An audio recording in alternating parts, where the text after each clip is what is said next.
Hello all, welcome to the Hindu analysis. ఈరోజు the Hindu అనాలిసిస్లో important articles అన్నీ చూద్దామా. ఫస్ట్ ఆఫ్ ఆల్ చూడండి, how to crack UPSC 2023 programme కింద మనం ఫ్రీ యూపీఎస్సీ డెమో అనేది కండక్ట్ చేస్తున్నాం. ఇక్కడ చూడమ్మా, ఎల్టీఎక్స్ హైదరాబాద్ ఫ్యాకల్టీ అందరూ కూడా మీకు ఫ్రీ డెమో అనేది ఇవ్వడం జరుగుతుంది.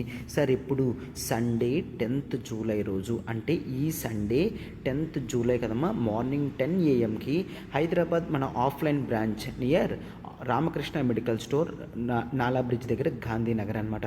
సో ఎవరైతే హైదరాబాద్లో ఉన్నారో I'm cordially inviting you all. Okay, మీరు ఒకసారి వచ్చి క్లాసెస్ అనేవి మీకు వింటే యూపీఎస్సీ ఇన్ఫినిటీ ప్రోగ్రామ్ గురించి అంతా కూడా మీకు ఐడియా వస్తుంది. సో నేను కూడా ఇక్కడే ఉంటానమ్మా, you can come and you can meet me అనమాట. Okay, so Hyderabad LTX faculty classes యొక్క డెమోస్ కూడా మీరు వినొచ్చు. ఫైన్. సో ఇక్కడ చూడండి, లైఫ్ టైం వ్యాలిడిటీ అనేది మనకు ఉంటుందమ్మా. ప్రతిదీ కూడా లైఫ్ టైం వ్యాలిడిటీ ఉంటుంది. కొత్త యూపీఎస్సీ ఇన్ఫినిటీ క్లాసెస్ అనేవి లాంచ్ అవుతున్నాయి కాబట్టి మీకు ఇది యూజ్ అవుతుందమ్మా. ఫీజు వచ్చేసి కేవలం 70,000 రూపీస్ మాత్రమే. అది కూడా మీరు ఈఎంఐ 5,000 పర్ మంత్ కడితే సరిపోతుంది. సో ఇక్కడ నెంబర్ చూడండి, 7893899553. ఇక్కడ మనకి కొత్త బ్యాచెస్ కూడా స్టార్ట్ అవుతున్నాయమ్మా. కొత్త బ్యాచ్ కూడా స్టార్ట్ అవుతుంది. సో ఇక్కడ నెక్స్ట్ ఇక్కడ చూడండి అమ్మా, మనం యూపీఎస్సీ ఇన్ఫినిటీ నుంచి కొత్త బ్యాచ్ స్టార్ట్ చేస్తున్నాము, both offline and online. Offline వచ్చేసి హైదరాబాద్ అండ్ విశాఖపట్నంలో ఉంది. సో చూడండి, ఆఫ్లైన్ ఫీజు వచ్చేసి కేవలం 70,000 రూపీస్, అప్ ఫ్రంట్ వచ్చేసి 63,000 rupees. Clear. And online live plus recorded అయితే 60,000 EMI, up front 54,000. Fine. And recorded class వచ్చేసి కేవలం EMI 50,000 and up front cost వచ్చేసరికి 45,000 రూపీస్ మాత్రమే. కొత్త బ్యాచెస్ అనేవి స్టార్ట్ అవుతున్నాయమ్మా. చూడండి, ఈఎంఐ 5,000 పర్ మంత్, మనకి ఇది లైఫ్ టైం వ్యాలిడిటీ వస్తుంది. క్లియర్, లైఫ్ టైం వ్యాలిడిటీ వస్తుందమ్మా. ఇక్కడ నెంబర్ చూడండి, 7893899553. మీరు ప్రత్యూష మ్యామ్కి కాల్ చేసి సబ్స్క్రిప్షన్ వెంటనే తీసుకోవచ్చమ్మా. అండ్ మనకి కేవలం 15th జూలై వరకు మాత్రమే వ్యాలిడిటీ. ఫీజు అనేది 10,000 రూపీస్ వరకు ఇంక్రీజ్ అయ్యే ఛాన్స్ ఉంది అమ్మా. ఓకే, సో మీరు దీన్ని హ్యాపీగా ఉపయోగించుకోగలరు అనమాట. ఫైన్.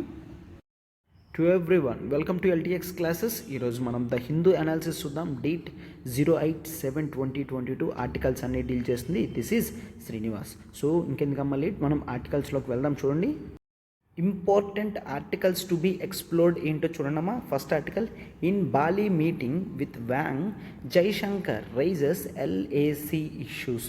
సో ఆర్టికల్ అంతా నీట్గా చూద్దాం. అక్కడ ఎల్ఏసి ఇష్యూ ఏంటి అదంతా. And Kerala assembly passes unanimous resolution on ecological sensitive Jones అనమాట. ఆ ఇష్యూ చూద్దాం. Next, a community and a health issue of concern. Okay, so next, 12 to 13% of NPAs in loans given to street vendors. Street వెండర్స్కి కోవిడ్-19లో Atmanirbhar package కింద వాళ్ళకి benefit తీసుకొని రావడం జరిగింది. ఇప్పుడు దాని సిచ్యువేషన్ ఏదుందో చూద్దామమ్మా. Next, centre to promote dragon fruit cultivation. Dragon fruits అంటే ఏంటి, వాటి కల్టివేషన్కి సెంట్రల్ గవర్నమెంట్ ఎందుకు ఇంపార్టెన్స్ చూపిస్తుందో కూడా టోటల్గా ఆర్టికల్లో చూద్దాం. ఓకే, దానికి సంబంధించిన స్కీమ్ ఏది ఉందో కూడా చూద్దాం. Next, monsoon getting hotter than summer.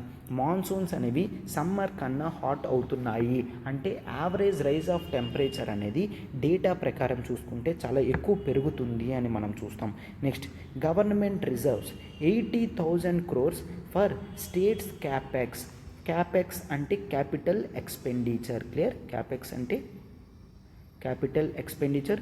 So capex అంటే ఏంటి, ఆ క్యాపెక్స్ బెనిఫిట్స్ ఏంటి, ఎందుకు సెంట్రల్ గవర్నమెంట్ స్టేట్స్కి ఇస్తుంది, అదంతా కూడా ఆర్టికల్లో నీట్గా డీటెయిల్డ్గా చూద్దాం. సో చూడమ్మా, ప్రతిదీ కూడా మనం బ్యాక్గ్రౌండ్తో స్టార్ట్ చేద్దాం. ఇంకా మరి లేట్ చేయకుండా ఆర్టికల్స్లోకి వెళ్దాం. చూడండి, UPSC infinity for working professionals మనం స్టార్ట్ చేస్తున్నాం.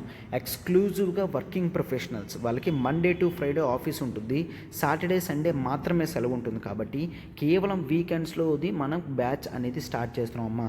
Okay, so exclusive live classes for weekends. Okay, weekend 2 days కూడా మీరు కష్టపడితే మీకు సిలబస్ అంతా కూడా కంప్లీట్ అవుతుంది అనమాట. ఫైన్. సో ఇక్కడ చూడండి, new batches from August 1st నుంచి స్టార్ట్ చేస్తున్నాం. క్లియర్, August 1st నుంచి కొత్త బ్యాచ్ అనేది స్టార్ట్ చేస్తున్నాం. అయితే ఇక్కడ మీకు ఫీజు వచ్చేసి కేవలం 60,000 రూపీస్కే లాంచ్ చేయడం జరుగుతుందమ్మా. అండ్ ఈఎంఐ 5,000 పర్ మంత్ మనం పెట్టడం జరుగుతుంది. చూడండి, general studies prelims and mains cover అవుతాయి, సీసెట్ కవర్ అవుతుంది, test series both prelims and mains మోడ్లో కవర్ అవుతుంది. And daily current affairs and daily answer writing courses అనేవి మీకు కంప్లీట్గా ఫ్రీగా యాక్సెసిబిలిటీ ఉంటుందమ్మా. Daily current affairs programme and మీకు ఆన్సర్ రైటింగ్ అయితే 20,000కి అయ్యేది మీకు ఇందులో ఇంక్లూడ్ అయ్యి ఫ్రీగా వస్తుంది అనమాట. అండ్ దీంతోపాటు మీకు complimentary access to APSC, TSPSC group 1, SSC CGL, IBPS, RBI grade B కూడా మీకు కంప్లీట్గా ఉంటుంది అనమాట. రైట్, సో మీకు లైఫ్ టైం వ్యాలిడిటీ అనేది ఉంటుంది. క్లియర్, లైఫ్ టైం వ్యాలిడిటీ ఉంటుంది కాబట్టి మీరు అన్లిమిటెడ్ టైమ్స్ క్లాస్ అనేది వినొచ్చు. మీకు ఎప్పుడు డౌట్ వచ్చినా కూడా we are there to help you అనమాట. రైట్, సో అండ్ ఇక్కడ వెంటనే నెంబర్ చూడమ్మా, 7893899553. మీకు ఇంకే డౌట్స్ ఉన్నా కూడా మీరు ఎంక్వైరీ చేయొచ్చు. సబ్స్క్రిప్షన్కి మ్యామ్కి కాల్ చేసినా సరిపోతుంది అనమాట. Right, and next UPSC infinity for college students మనం లాంచ్ చేస్తున్నాం. కాలేజ్ స్టూడెంట్స్కి స్పెసిఫిక్గా వాళ్ళ కరిక్యులం, వాళ్ళ పెడగాజీకి తగ్గట్టుగా మనం తీసుకొని రావడం జరిగింది. రైట్, సో ఇక్కడ చూడండి, మనకి ఫీచర్స్ చూడండి. 1 ఆగస్ట్ నుంచి కొత్త బ్యాచ్ స్టార్ట్ అవుతుందమ్మా. బోత్ ప్రొఫెషనల్స్, వర్కింగ్ ప్రొఫెషనల్స్కి, కాలేజ్ స్టూడెంట్స్కి 1 ఆగస్ట్ నుంచి కొత్త బ్యాచెస్ అనేది స్టార్ట్ చేస్తున్నాం. చూడండి, ఫస్ట్ ఇయర్లో ఎసెన్షియల్ స్కిల్స్ అనేవి నేర్పించడం జరుగుతుంది.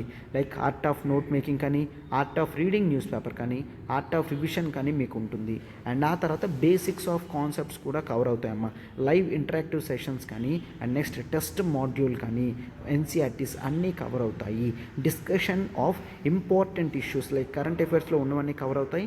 Personality development, communication skills, interview కానీ, గ్రూప్ డిస్కషన్స్ కానీ అన్నీ కవర్ అవుతాయమ్మా.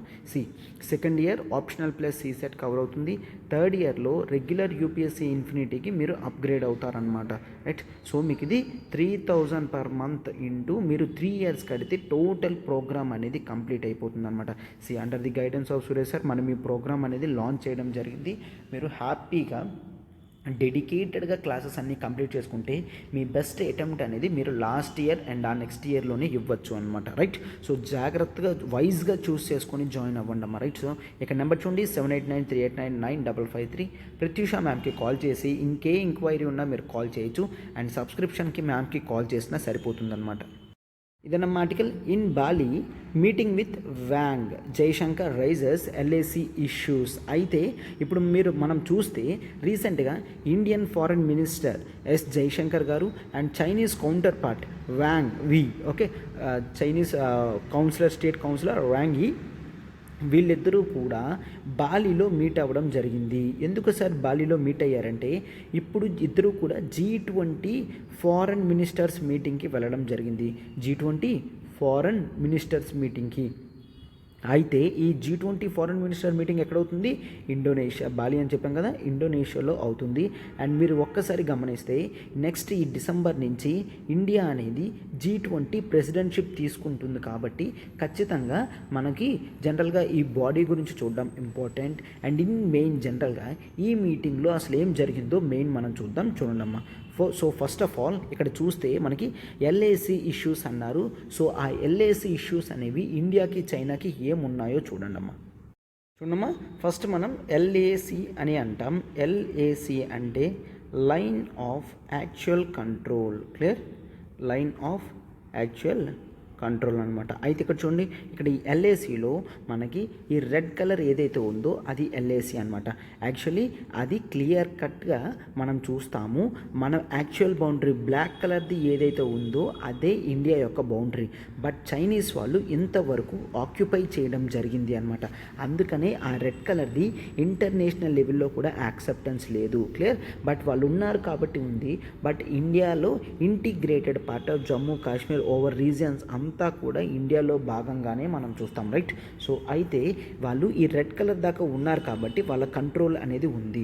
మీరు మెయిన్ ఈ మ్యాప్లో చూడాల్సింది ఏంటి అంటే, ఫస్ట్ ఆఫ్ ఆల్ దౌలత్ బేగి ఓల్డీ రోడ్, తర్వాత గాల్వన్ నాలా జంక్షన్, ఇక్కడ చూసారా hot spring areas. Okay, hot spring area అనేది మీరు చూడాలి.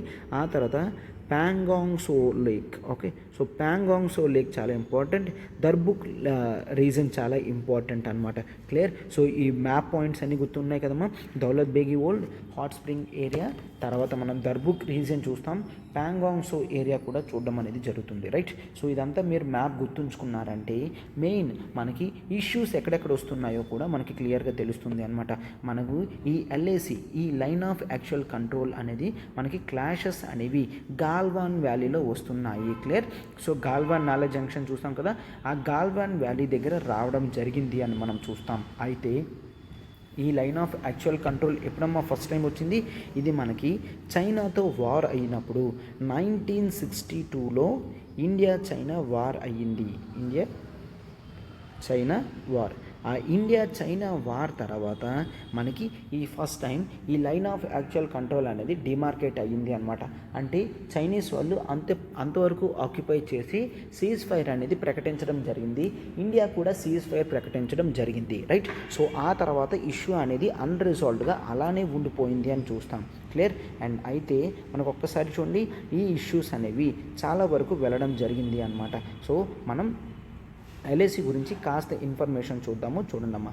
అయితే ఫస్ట్ ఆఫ్ ఆల్ ఈ ఎల్ఏసి అంటే this is a demarcation line అని చూస్తాము. డిమార్కేషన్ అంటే క్లియర్గా డ్రా చేసిన లైన్స్ అన్నమాట. ఓకే, సో అంటే ఇక్కడ క్లియర్గా డివైడ్ అవుతుంది. ఇండియా చైనా ఇంతవరకు ఉన్నాయని క్లియర్గా ఆ లైన్ ఆఫ్ యాక్చువల్ కంట్రోల్తో తెలుస్తుందన్నమాట. సో అందుకే దాన్ని డిమార్కేషన్ లైన్ అని అంటాము. ఓకే, సో అయితే ఈ ఎల్ఏసి అనేది పాకిస్తాన్తో ఉన్న LOC, line of actual control.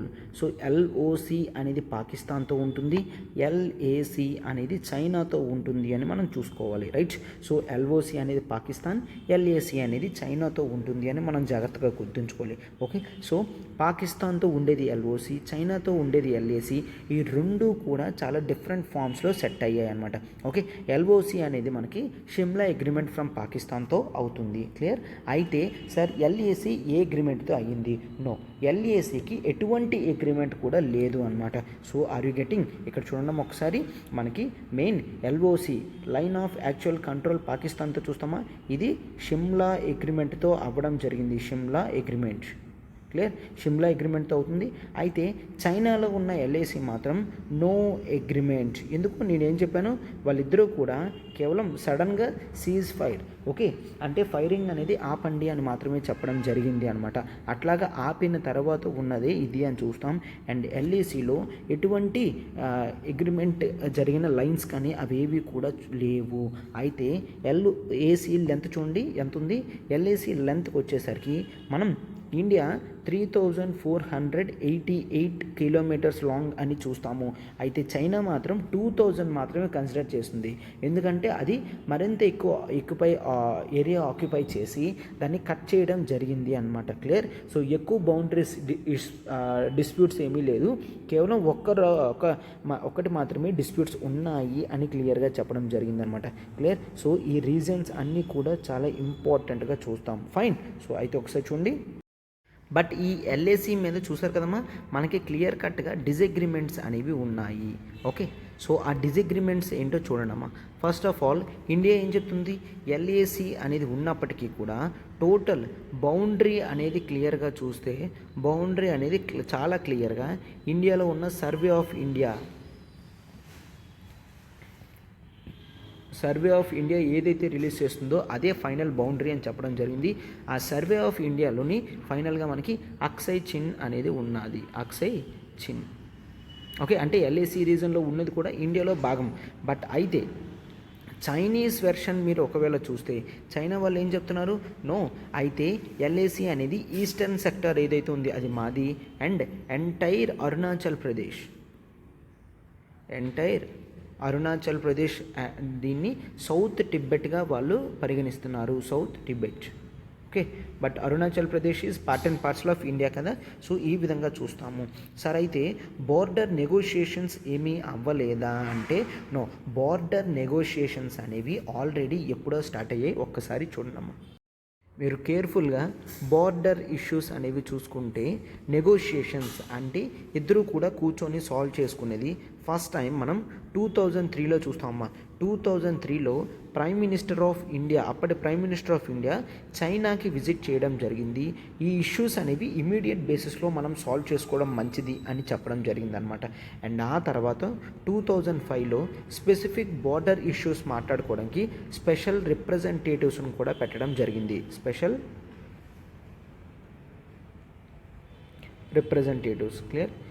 రిప్రజెంటేటివ్స్ని కూడా పెట్టడం జరిగింది. అయితే మెయిన్ ఏంటి అమ్మ, సొల్యూషన్ అనేది కాంప్రహెన్సివ్గా కనుక్కోవాలి అనేది సొల్యూషన్ అనమాట. సో అండ్ నెక్స్ట్ జనరల్గా ఇండియన్ ప్రైమ్ మినిస్టర్ 2015లో మీట్ అయ్యారు అండ్ ప్రపోజల్ అనేది పెట్టడం జరిగింది అనమాట. ఏంటని, ఎల్ఐసిని మనం కూర్చొని మాట్లాడుకుని క్లారిఫై చేద్దాం డౌట్స్ అన్నీ కూడా అని.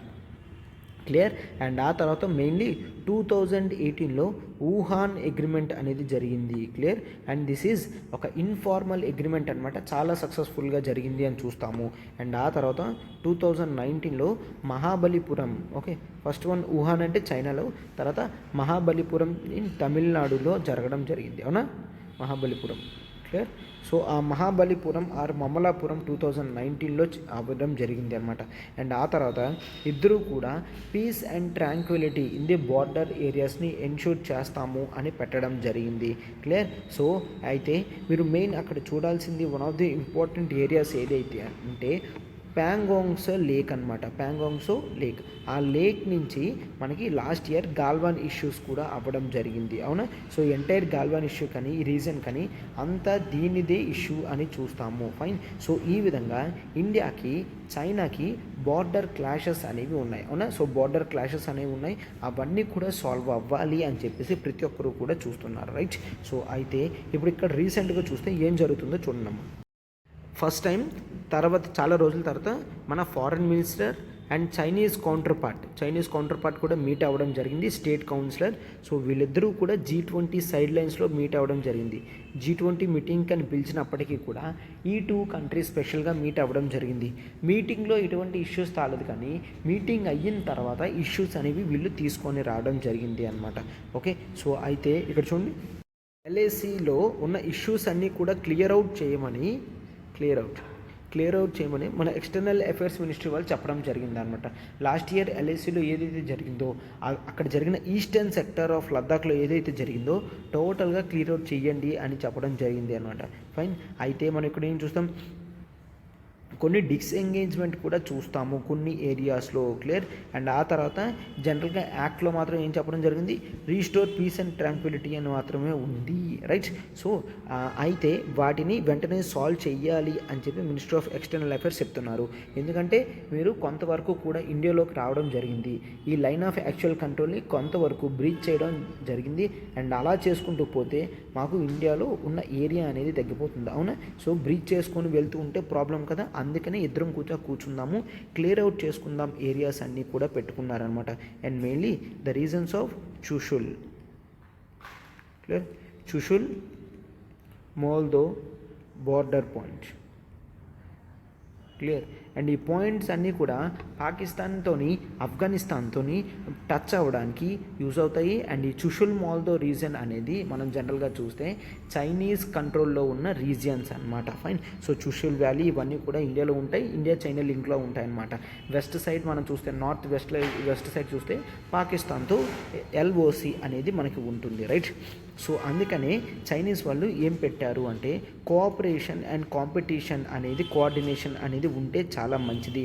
ఇంటర్నేషనల్ రిలేషన్స్లోని ఒక ఇంటర్నేషనల్ వరల్డ్ ఆర్డర్లో ఇవన్నీ కూడా చాలా ఇంపార్టెంట్ అని క్లియర్గా చెప్పడం జరిగింది. క్లియర్. సో అయితే ఇక్కడ చూడమ్మా, ఇండియాలో మనం క్లియర్గా డిస్ఎంగేజ్మెంట్ అనేది గాల్వాన్ వ్యాలీ దగ్గర నుంచి గోగ్రా పోస్ట్ నుంచి, clear,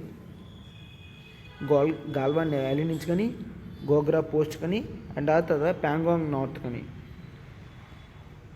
Pangong so north, okay, Pangong so north కానీ ఇవన్నీ కూడా క్లియర్గా చూస్తాము. వాటన్నిటిలో కూడా ఇష్యూస్ ఉన్నాయి, ఆ ఇష్యూస్ అన్నీ కూడా సాల్వ్ అవ్వాలి అని క్లియర్గా చెప్తున్నారనమాట. సో అయితే వీటితోని మనం రిలేషన్స్ అనేవి ఇంకా బాగా బ్యూటిఫుల్గా మెయింటైన్ అవుతాయి అని అబ్జర్వ్ చేస్తాము.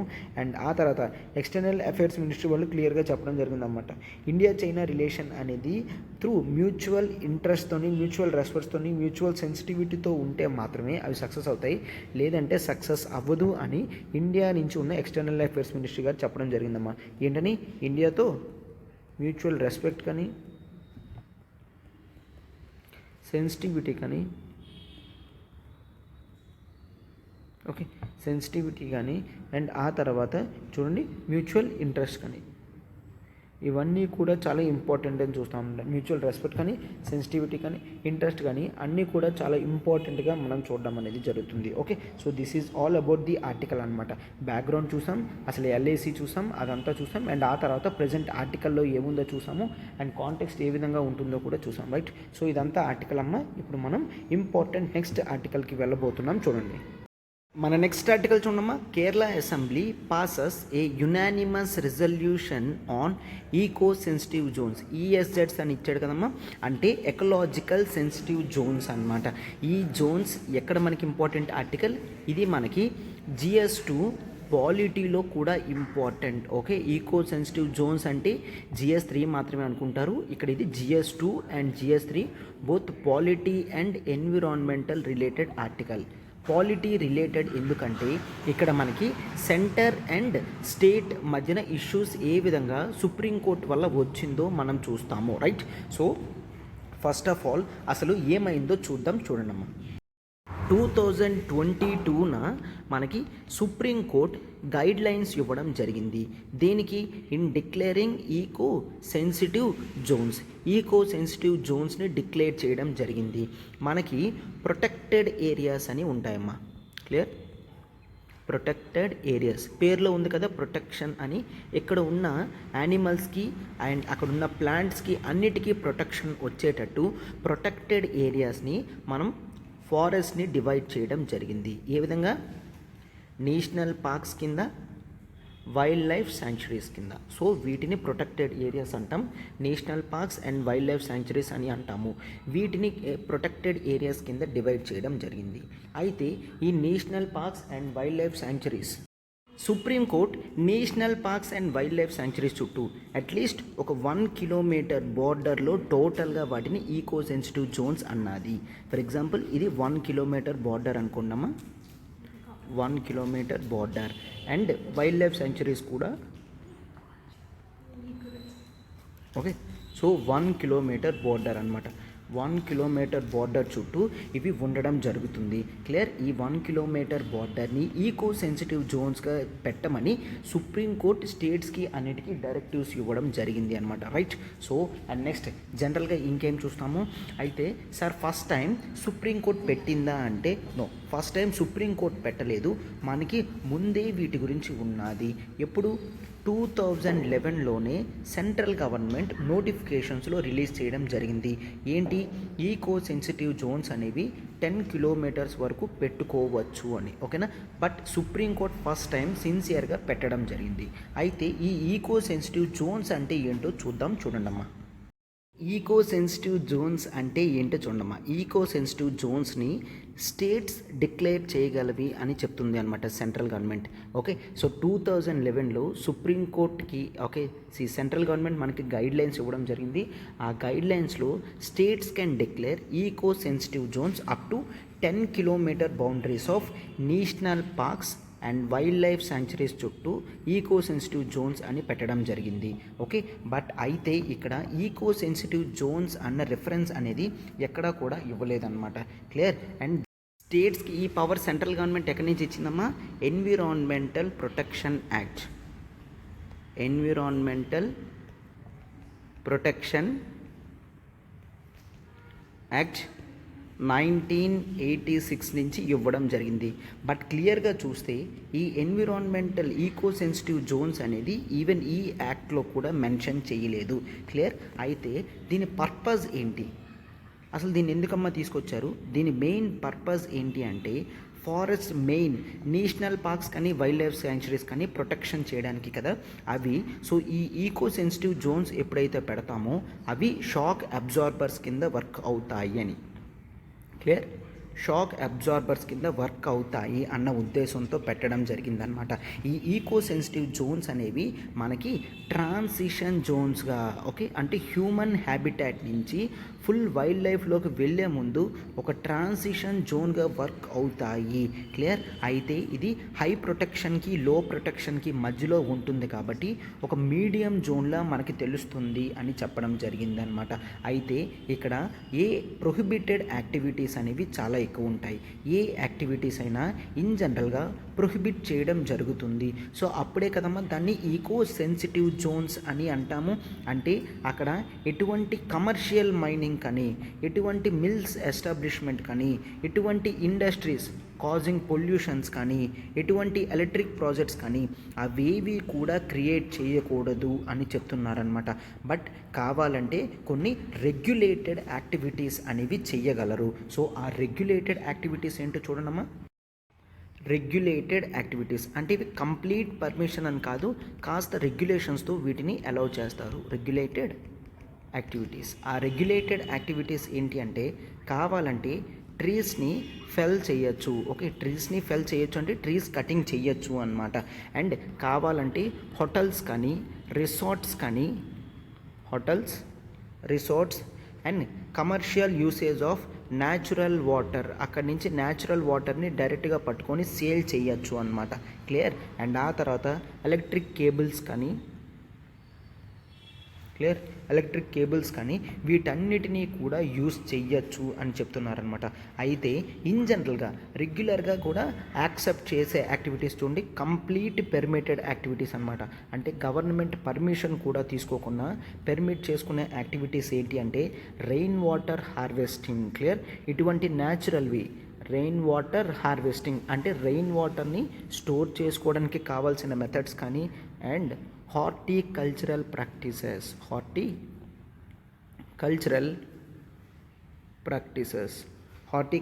ప్రాక్టీసెస్ కానీ, రెన్యూవబుల్ ఎనర్జీ రిసోర్సెస్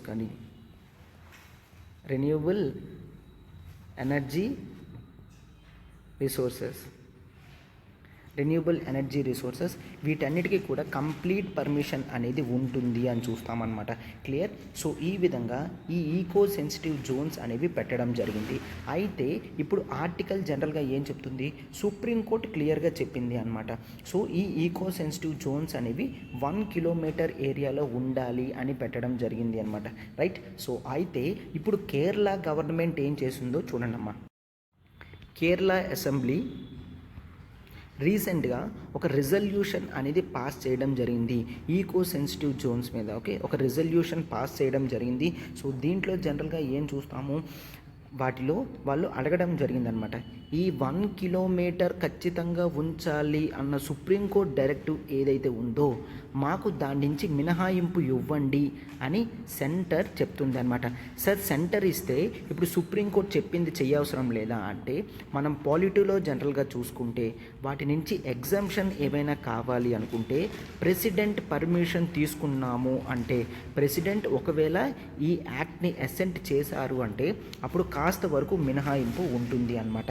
ఈ 1 కిలోమీటర్ అరౌండ్ నేషనల్ పార్క్స్ కానీ, వైల్డ్ లైఫ్ శాంక్చురీస్ కానీ ఏదైతే ఉందో వాటి నుంచి ఈ స్టేట్ కేరళ గవర్నమెంట్ వాళ్ళు మినహాయింపు పొందగలరు అన్నమాట.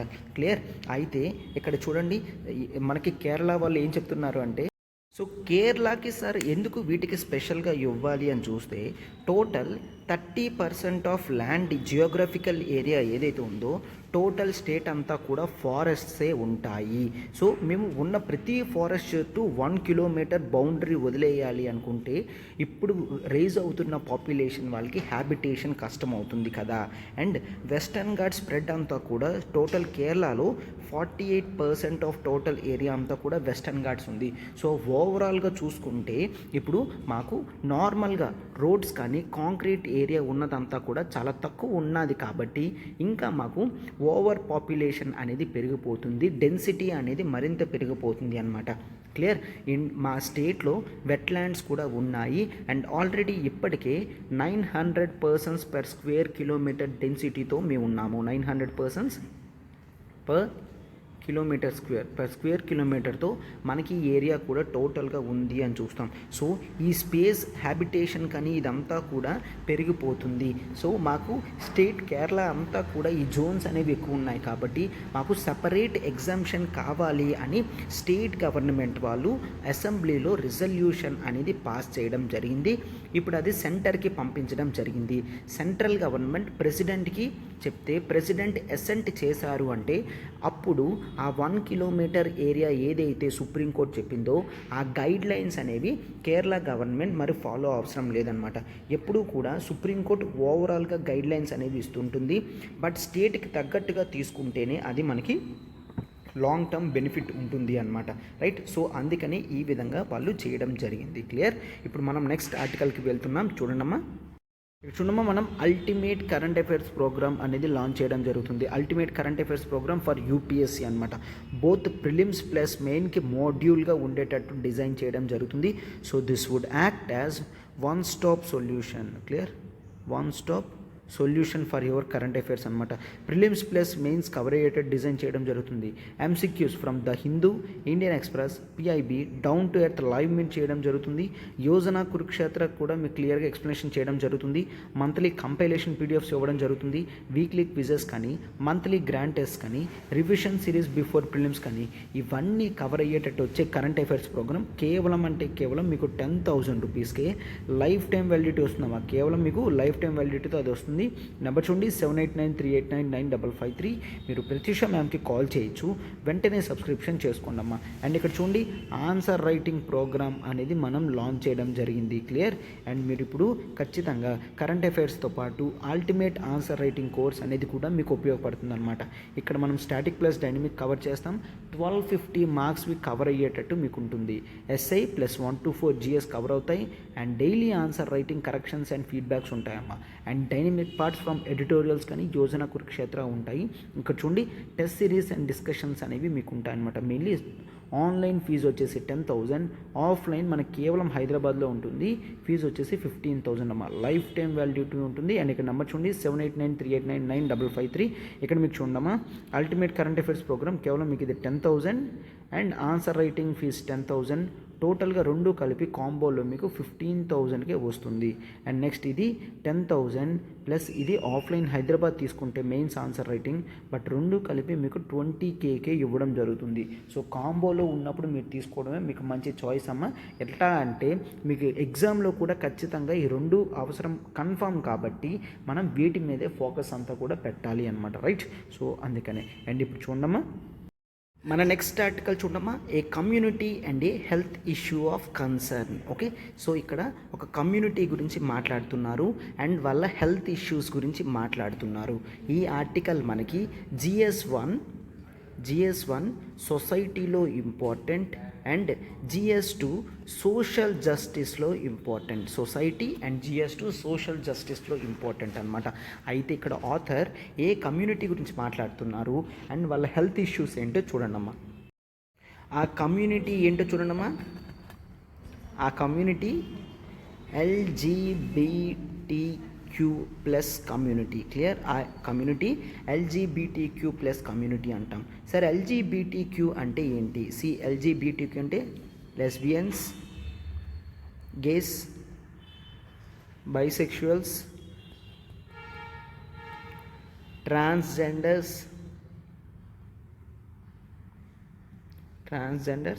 And queer community. Clear. Queer community అని చూస్తాం. అయితే ఈ ఆర్టికల్ దేని గురించి వచ్చిందమ్మా?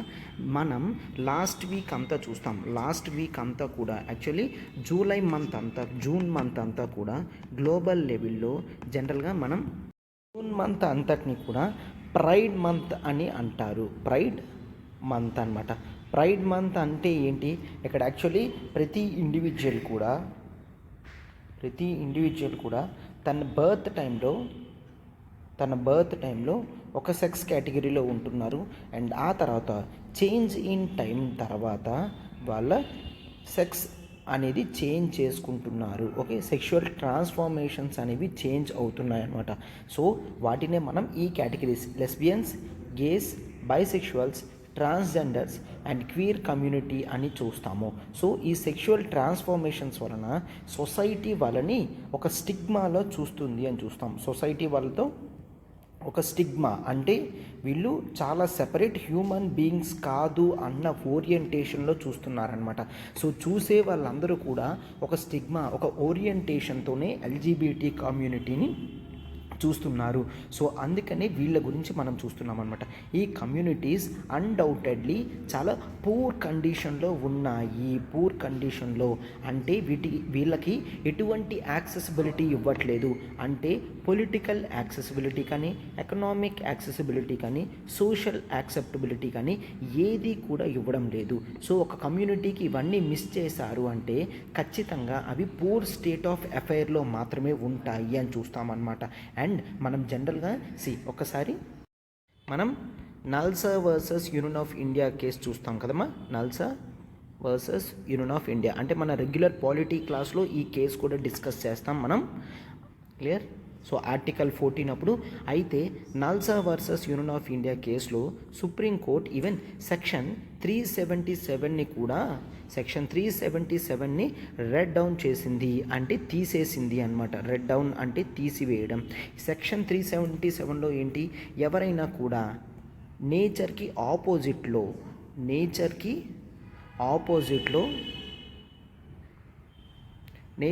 ఆపోజిట్లో మేట్ కనెక్షన్స్ అనేవి ఏవైనా పెట్టుకున్నారు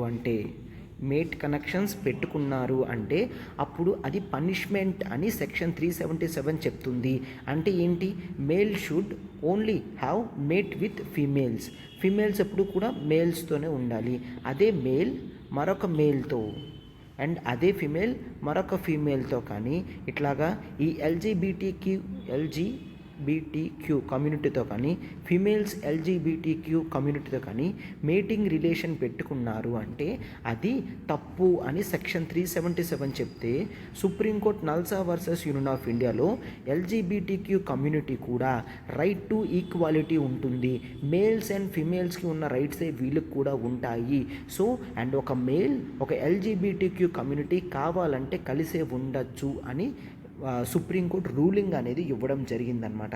సో అయినప్పటికీ కూడా ఇప్పటికీ సొసైటీలో ఎటువంటి చేంజ్ కూడా రావడం లేదు. ఈ కమ్యూనిటీని సెపరేట్ కమ్యూనిటీగానే చూస్తున్నారు. వాళ్ళ ఐడెంటిటీ అనేది మిగిలిన కమ్యూనిటీస్తో ఈక్వల్గా చూడడం లేదు అని చూస్తాం. సో అర్థమైంది కదమ్మా. సెక్షన్ 377 ఏం చెప్తుంది, ఎవరైనా నేచర్కి ఆపోజిట్గా మేట్ కనెక్షన్స్ అనేవి పెట్టుకున్నారు అంటే వాటిని యాక్సెప్ట్ చెయ్యము అని క్లియర్గా సెక్షన్ 377 చెప్తే సుప్రీంకోర్టు దాన్ని రెడ్ డౌన్ చేసింది. ఎందుకు, ఈ సెక్షన్ 377 అనేది బ్రిటిష్ ఓరియంటేషన్లో ఉంది. అవునా, బ్రిటిష్ టైంలో ఇది రావడం జరిగింది. సో బ్రిటిషర్స్ క్లియర్గా ఏమని చెప్తున్నారు, సెక్షన్ 377 ప్రకారం ఆపోజిట్ రిలేషన్స్ అని ఉండద్దు అని. సుప్రీంకోర్టు ఇదంతా కూడా కొలోనియల్ రూల్ లాగా ఉంది, వాళ్ళ ఓరియంటేషన్ క్లియర్గా కనిపిస్తుంది. సో మేల్స్ కేవలం ఫీమేల్స్ కేవలం మేల్స్తోనే కాదు, ఈవెన్ ఎల్జీబీటీక్యూ కమ్యూనిటీతో కూడా రిలేషన్స్ మెయింటైన్ చేయొచ్చు.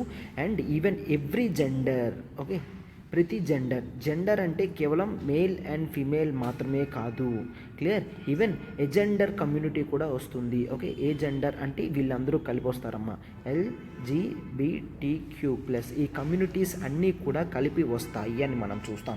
ఓకే, సో అయితే వాళ్ళ స్టిగ్మా కానీ వాళ్ళ సఫరింగ్స్ కానీ ఏంటో చూడండమ్మా. వాళ్ళ ప్రాబ్లమ్స్ ఏంటో చూడమ్మా. They are facing the problem of cognitive డిసోనెన్స్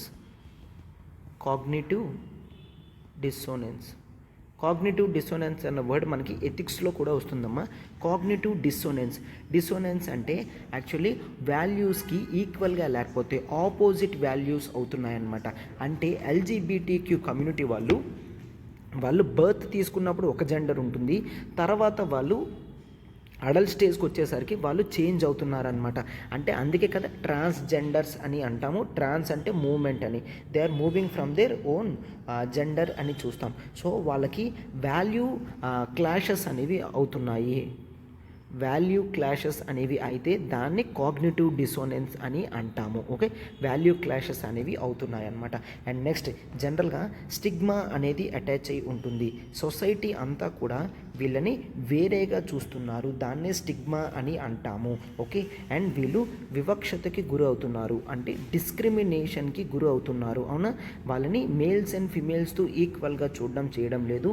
and often వీళ్ళని అబ్యూజ్ చేస్తున్నారు. ఓకే, ఆఫెన్ వీళ్ళని అబ్యూజ్ అనేది చేయడం జరుగుతుంది. సో కమ్యూనిటీ ఎక్స్పీరియన్సెస్ అంతా కూడా వాళ్ళకి ఇటువంటి ప్రాబ్లమ్స్ అనేవి తీసుకొస్తున్నాయి అన్నమాట. సో దీంతో ఏమవుతుంది, వాళ్ళు సో కాన్సిక్వెన్సెస్ ఏమవుతున్నాయంటే they are moving to extreme distress condition. Okay, extreme distress కండిషన్లోకి వెళ్ళిపోతున్నారు. They are thinking themselves as poor self worth. Okay, వాళ్ళు అన్వర్దిగా వాళ్ళంతటా వాళ్ళే ఫీల్ అవుతున్నారనమాట. And resulting in self hate. So ఇలాంటివన్నీ ఎప్పుడైతే జరుగుతాయో మనం జనరల్గా ఏం చూస్తాం, సూసైడల్ టెండెన్సీస్ని ఇంక్రీజ్ చేసే ఛాన్సెస్ ఉంటాయి. Clear, extreme distress, poor self worth and self hate కానీ ఇలాంటివన్నీ పెరిగితే సూసైడల్ టెండెన్సీస్ అనేవి పెరుగుతాయి అన్నమాట. రైట్, ఈ కమ్యూనిటీస్ దగ్గరికి వచ్చేసరికి మనకేముండాలి, ఎల్జీబీటీక్యూ కమ్యూనిటీ దగ్గరికి వచ్చేసరికి మనం ఎప్పుడూ కూడా వాళ్ళ మెంటల్ హెల్త్ నీడ్స్ని సాటిస్ఫై చేయాలి. మెంటల్ హెల్త్ నీడ్స్, వాళ్ళకి మెంటల్ హెల్త్ ఇష్యూస్ ఏమైతే వస్తున్నాయో వాటిని సాటిస్ఫై చేయాలి. ఎందుకంటే వాళ్ళ ఐడెంటిటీస్ డిఫరెన్స్ ఉంటున్నాయి, వాళ్ళ కాంటెక్స్ట్స్ డిఫరెన్స్ ఉంటున్నాయి, వాళ్ళని డిస్క్రిమినేషన్గా చూస్తున్నారు. అవునా, సో ఇలాంటివన్నీ కూడా వాళ్ళ మెంటల్ హెల్త్ మీద ఇంపాక్ట్ చూపిస్తుంది. సో అందుకని వాళ్ళ మెంటల్ హెల్త్ని జాగ్రత్తగా చూసుకోవాలి అని చూస్తాం.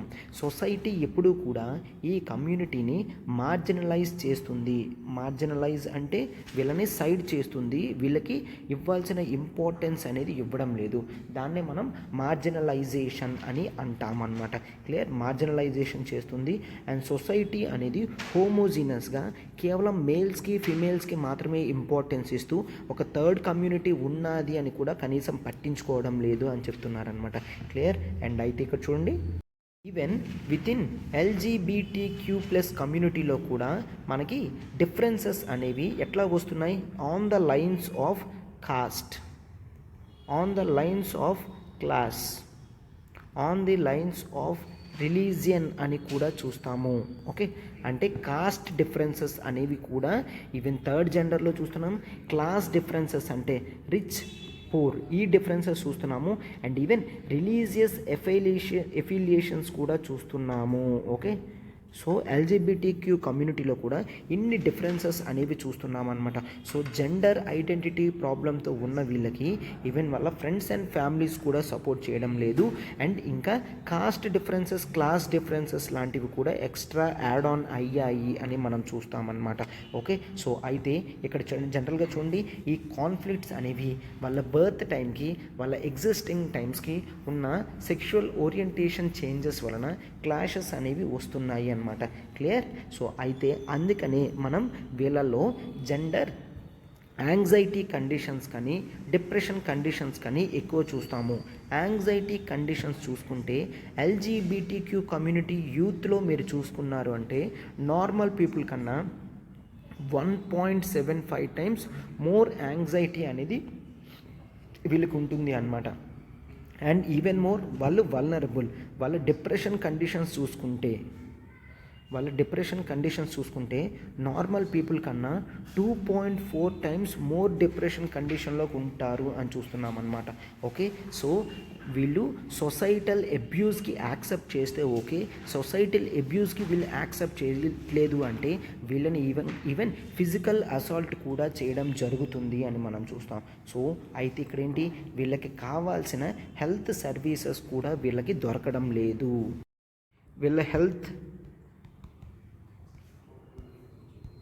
సర్వీసెస్ కూడా ఈవెన్ వీళ్ళు గవర్నమెంట్ హాస్పిటల్స్కి రీచ్ అవ్వలేకపోతున్నారు.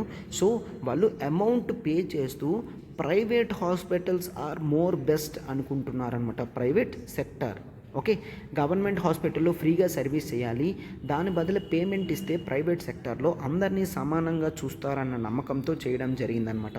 సో ఇది ఎట్లా కనుక్కున్నారు, there is one organisation which have conducted the project that is called Rahat project. Okay, Rahat project.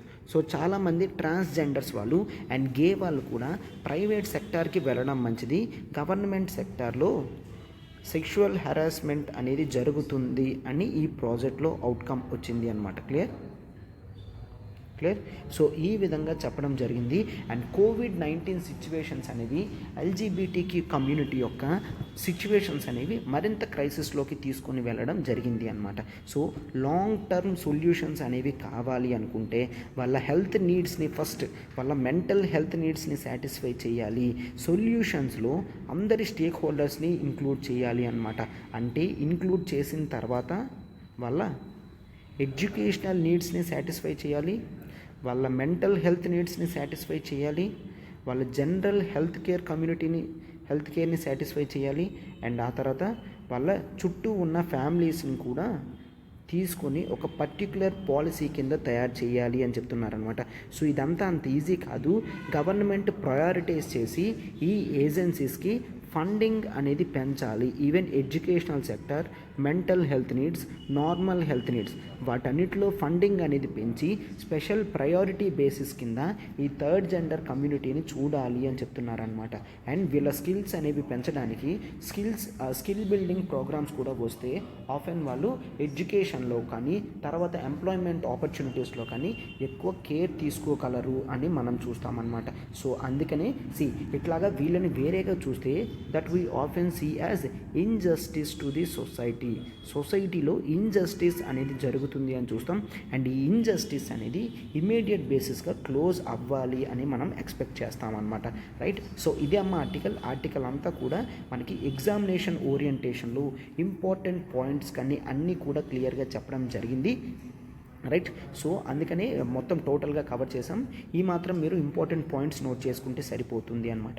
Okay, ఇప్పుడు మనం నెక్స్ట్ ఆర్టికల్కి వెళ్తున్నాం. చూడండమ్మా, మన నెక్స్ట్ ఆర్టికల్ చూడమ్మా. 12 to 13% ఆఫ్ ఎన్పిఏస్ అంటే non performing assets. Okay, non-performing assets in loans given to street vendors కి ఇచ్చిన లోన్స్లో 12 to 13% అనేవి ఎన్పిఎస్ కింద తయారయ్యాయి అని చెప్తున్నారనమాట. సో అయితే ఈ ఆర్టికల్ అనేది మనకి జిఎస్2 పాలిటీలో ఇంపార్టెంట్ అనమాట. సో ఫస్ట్ ఆఫ్ ఆల్ మనం బ్యాక్గ్రౌండ్ చూసిన తర్వాత ప్రజెంట్ కాంటెక్స్ట్లోకి వెళ్దాం. చూడండమ్మా, మనకి కోవిడ్ సిచ్యువేషన్స్ లాక్డౌన్లో అందరికీ ఇంపాక్ట్ అవ్వడం అనేది వాస్తవం. రైట్. సో అయితే బట్ ఎవరికి ఎక్కువ లాస్ అవుతుంది? ఎవరైతే వల్నరబుల్ కండిషన్లో ఉంటారో వాళ్ళకి హ్యూజ్ లాసెస్ అనేవి వస్తాయి. సో అయితే ఇక్కడ వల్నరబుల్ కండిషన్లో ఎవరైతే ఉన్నారో చాలా poor businesses. Right. Poor businesses ఎవరైతే ఉన్నారో వాళ్ళకే హ్యూజ్ లాస్ అనేది వస్తుంది.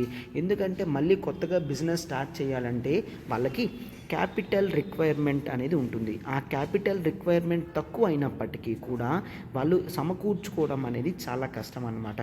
సో కోవిడ్ సిచ్యువేషన్స్లో ఇలాంటి వాళ్ళని హెల్ప్ చేయడానికి సెంట్రల్ గవర్నమెంట్ ఆత్మనిర్భర్ భారత్ అని స్కీమ్ తీసుకొని రావడం జరిగింది. Atmanirbhar Bharat. Under Atmanirbhar Bharat central government ప్రధానమంత్రి స్వనిధి స్కీమ్ పెట్టడం జరిగింది. స్వనిధి. సో అయితే ఈ ప్రధానమంత్రి స్వనిధి అంటే ఏంటి అంటే prime minister's street vendors Atmanirbhar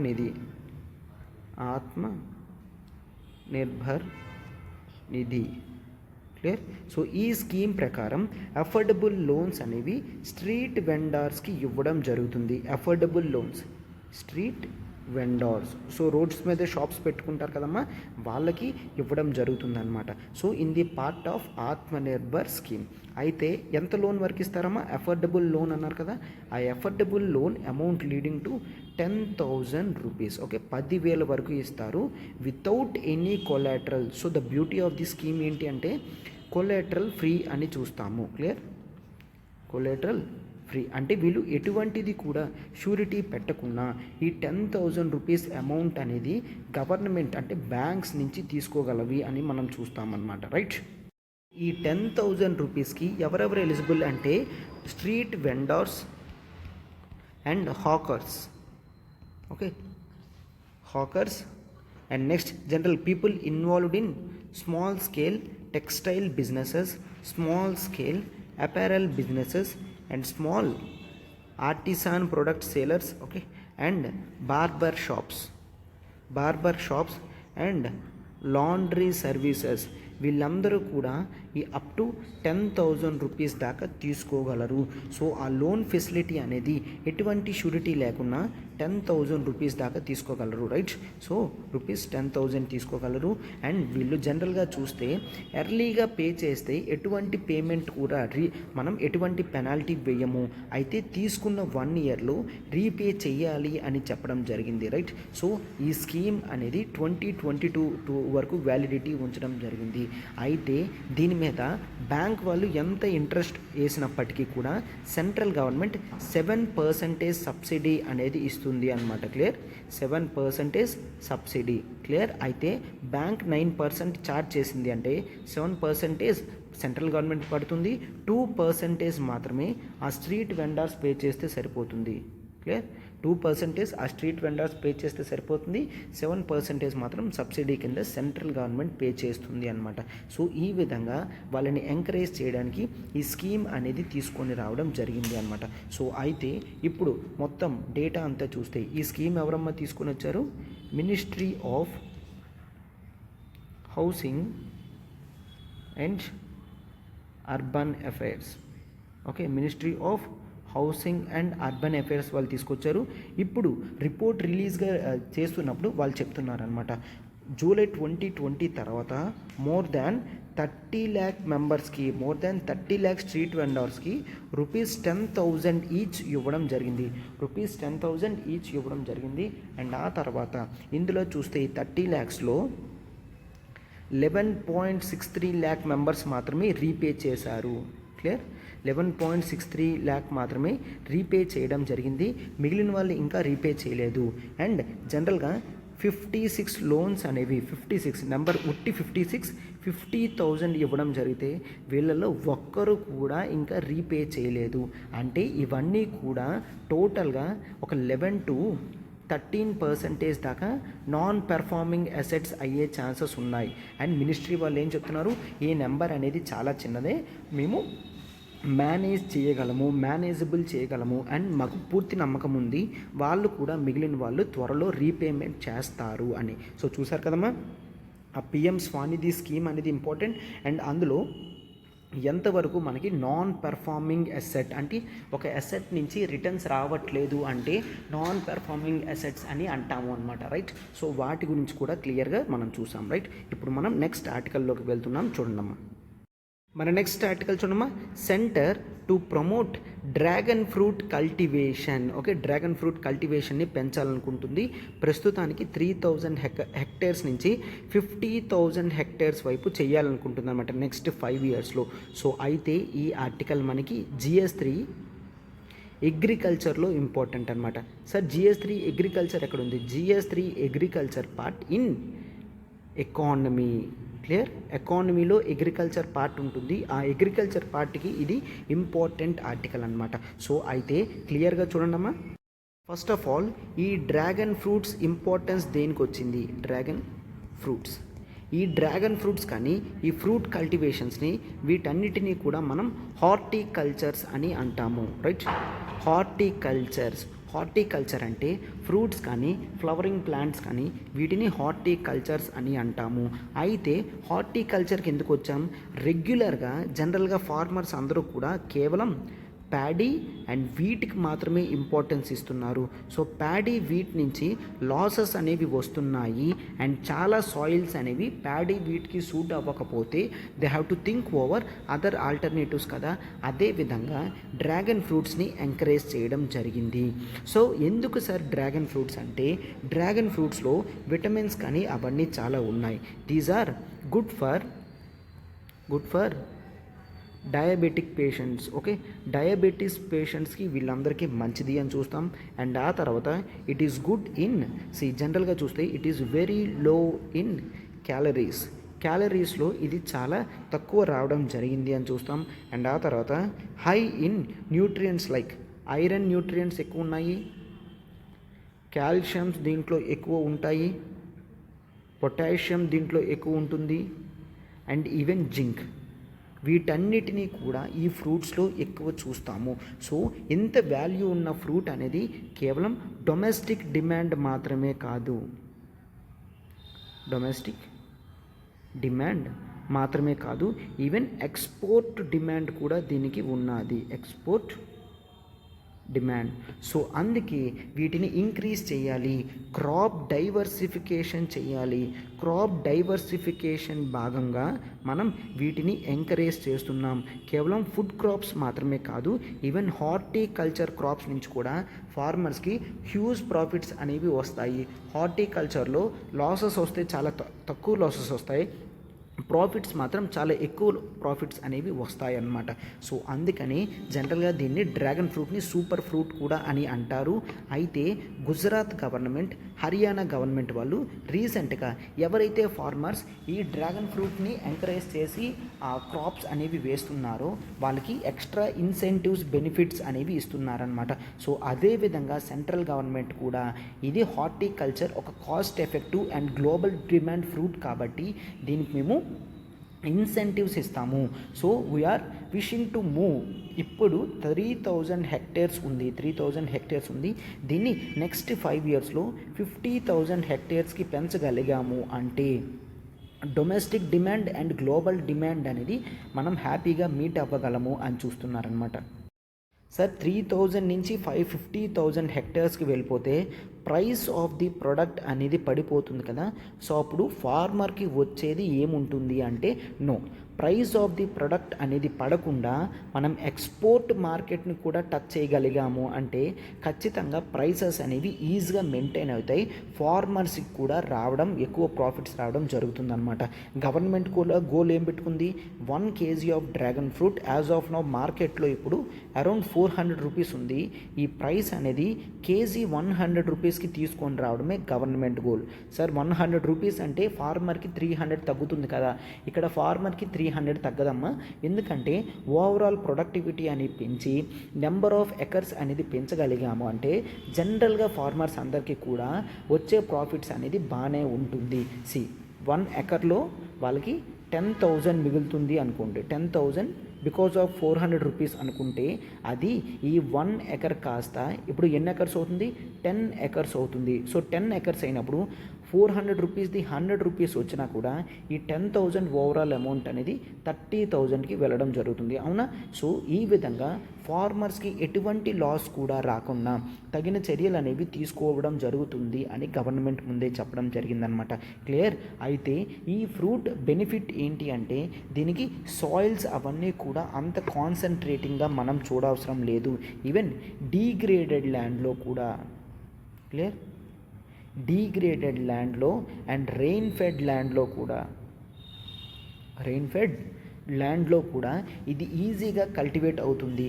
దీనికి మనం ఇన్వెస్ట్మెంట్స్ ఇదంతా కూడా చాలా జనరల్గా తక్కువ ఇన్వెస్ట్మెంట్స్, తక్కువ ఇన్పుట్స్ మాత్రమే ఉంటుంది అని మనం చూస్తామన్నమాట. సో ఇంత ఇంపార్టెన్స్ దీనికి ఎందుకు ఇస్తున్నామంటే మనకి హార్టికల్చర్ ఇంప్రూవ్మెంట్కి సపరేట్ ప్రోగ్రామ్ అనేది ఉంది, దట్ ఈజ్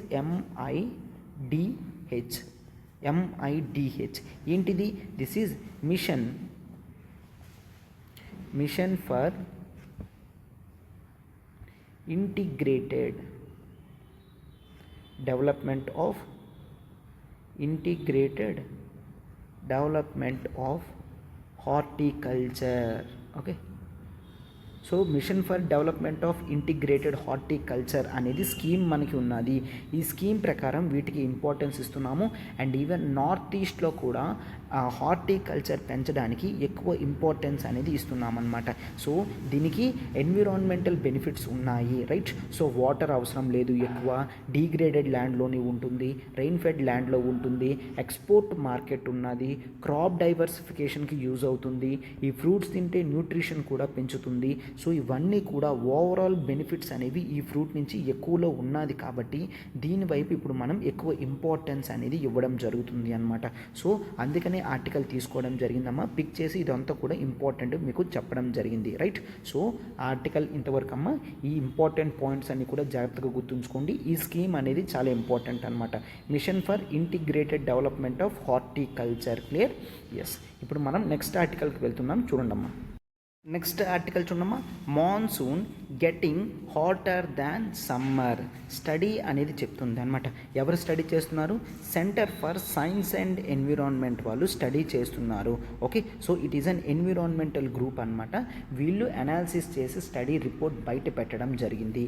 ఇది మనకి ఎక్కడ ఇంపార్టెంట్? ఇది మనకి GS3 ఎన్విరాన్మెంట్లో ఇంపార్టెంట్ టాపిక్. ఓకే, GS3 ఎన్విరాన్మెంట్లో ఇంపార్టెంట్ టాపిక్. సో ఇందులో ఏం చెప్తున్నారో చూడండి అమ్మా. ఇందులో టెక్నికల్ డీటెయిల్స్ ఏమీ ఉండవు, జస్ట్ ఫ్యాక్ట్స్ అనేవి ఉంటాయి. ఆ ఫ్యాక్ట్స్ అనేవి మనకి చాలా ఇంపార్టెంట్ అనమాట. ఓకే, జనరల్గా మనకి సమ్మర్ సీజన్ తర్వాత చూడండి మనకి మాన్సూన్ అనేది వస్తుంది, రైట్. సో మాన్సూన్లో మనం రెయిన్స్ అనేవి ఎక్స్పెక్ట్ చేస్తాం. సో ఈ రెయిన్స్ అనేవి వస్తే సమ్మర్ సీజన్లో హాట్నెస్ ఏదైతే ఉందో ఇది కాస్త రిలీవింగ్ ఎఫెక్ట్ కింద సూదింగ్ ఎఫెక్ట్ అనేది ఇస్తుంది. అంటే కాస్త రిలీఫ్ అనిపిస్తుంది, అవునా. చల్లటి గాలులు వస్తాయి, వర్షాలు పడతాయి, సో కాస్త సూదింగ్ ఎఫెక్ట్ వస్తుంది అని ఎక్స్పెక్ట్ చేస్తాం. బట్ ఇప్పట్లో చూస్తే ఈ మాన్సూన్లో ఉన్న టెంపరేచర్స్ అనేవి సమ్మర్ టెంపరేచర్స్ని దాటుతున్నాయి. See monsoon temperatures are crossing the summer temperatures అని మనం చూస్తాము అన్నమాట. సో ఇది ఎవరు చెప్పడం జరిగింది?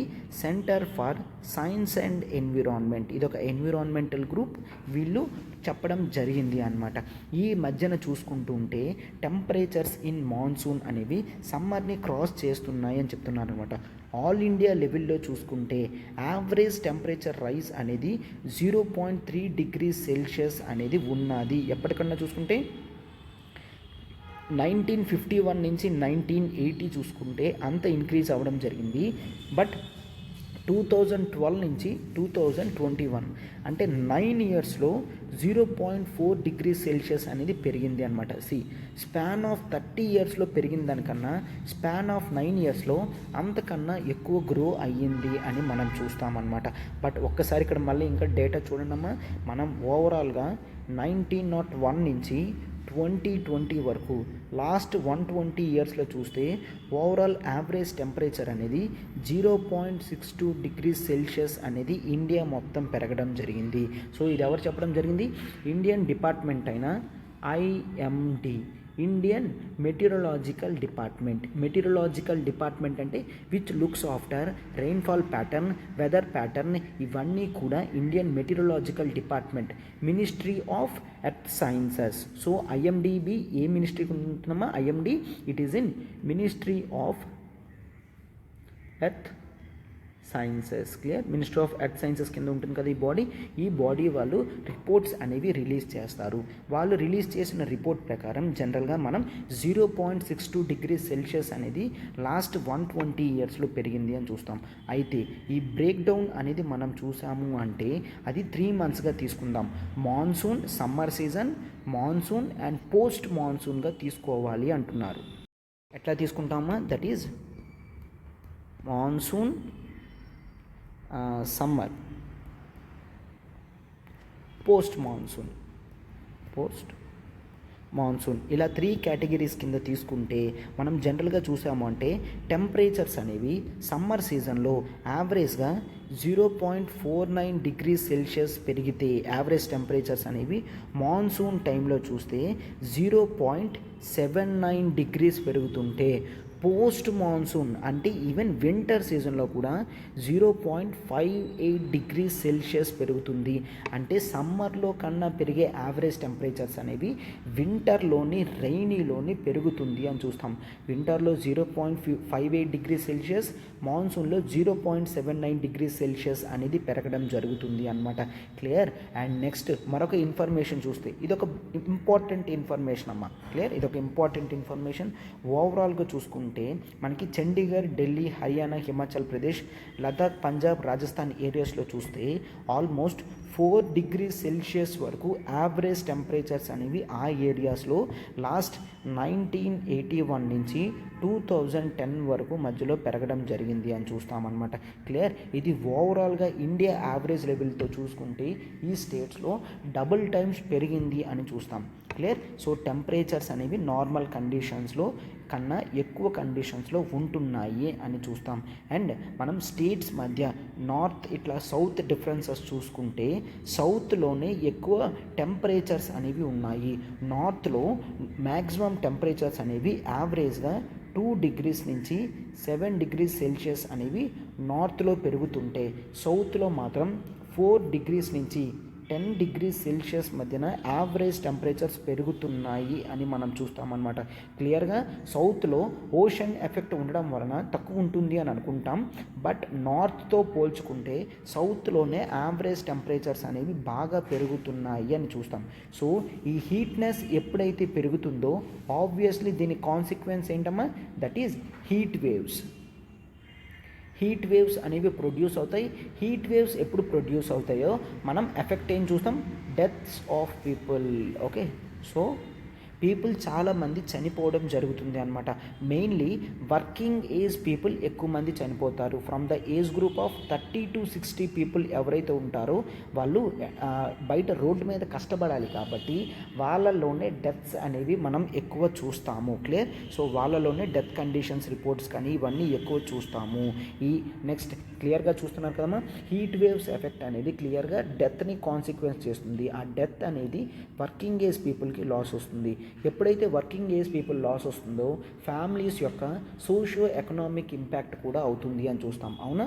సో మాన్సూన్ టెంపరేచర్స్ పెరగడం వలన ఈవెన్ ఓవరాల్ ఫ్యామిలీస్కి కూడా ఎఫెక్ట్ అని మనం చూస్తాం. Are you getting? So important article అమ్మ. సో ఈ డేటా అంతా జాగ్రత్తగా పెట్టుకోండి.